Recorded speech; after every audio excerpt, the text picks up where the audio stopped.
Hello, grade 5. Today we will complete Unit 10 about fossils, part 2.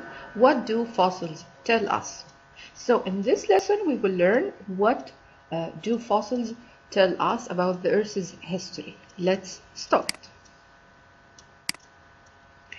The first thing we knew from fossils is how old is the Earth.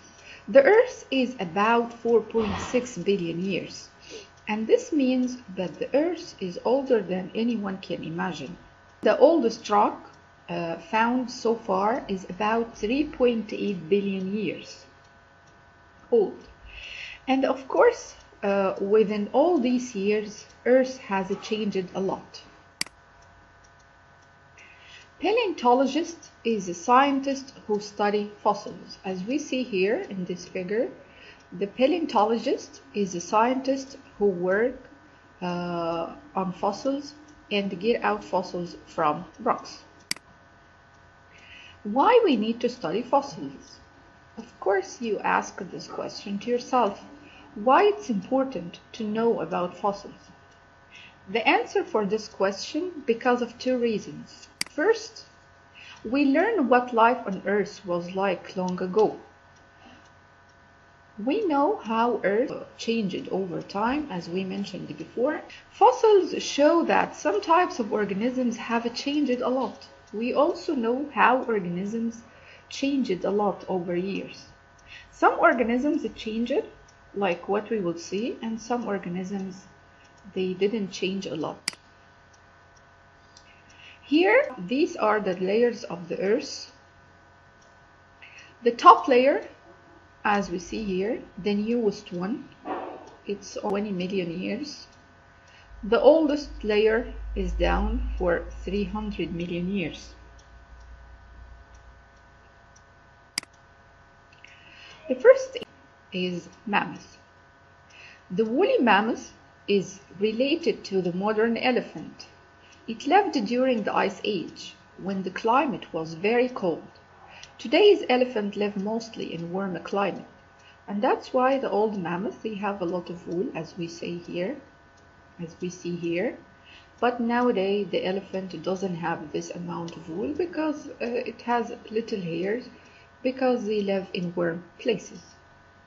I prepared also for you a video, hope you like it, about mammoths. Let's watch it together.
In the video, we saw how the Earth changed in the Ice Age period. And also, the video gave us some reasons why mammoths extinct. So, what were the reasons that we saw in the video for mammoth extinction? One of the reasons was changing in climate. The climate changed from icy to warm climate. And the second reason, it might be because of an asteroid impact, as we saw in the video. So let's move to the next part. Here, this is the fossil for mammoth. Also, let's see another animal, and we will see how this animal has changed over time, like fish. Here we have the picture for the modern fish. Here, this is an old fish called armor fish, and jawless fish also. This kind of fish, it doesn't have a jaw, like these two fish here. This is jaw, this one doesn't have, so we call it jawless fish. Fish have changed a lot over time. The first fish had no jaws, as we said here. Over time, fish developed jaws, like here, but they became larger. Some fish developed heavy armor, like here. They have heavy plates to protect their bodies.